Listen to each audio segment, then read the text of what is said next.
Hi friends, welcome back to సఖీ.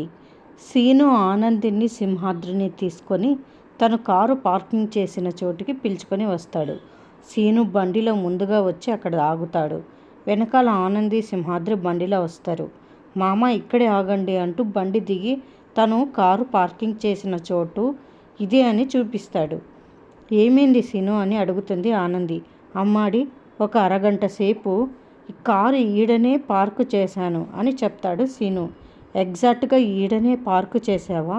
అసలు ఎట్లా park చేశావు అని అడుగుతుంది. ఫ్రంట్ అటు ఉంటే డిక్కీ ఇటు ఉంది అమ్మాడి అని చెప్తాడు సీను.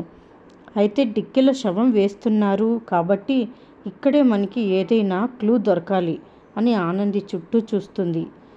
అలాగే రోడ్డు పైన చూస్తుంది. అక్కడ రక్తం మరకలు ఉండడం చూస్తుంది. ఏంది అమ్మాడి శోచయిస్తున్నావు అని అడుగుతాడు సీను. సీను, నీ బండి కీస్ ఇవ్వు అని అడుగుతుంది. సీను బండి కీస్ని ఆనంది చేతికి ఇస్తాడు. ఆనంది ఆ కీస్తో రక్తం ఉన్న చోట గీకి చూస్తుంది. కీస్కి అంటే నా బ్లడ్ని చేతికి తీసుకొని చూస్తుంది. ఏందమ్మాడి అది అని అడుగుతాడు సీను.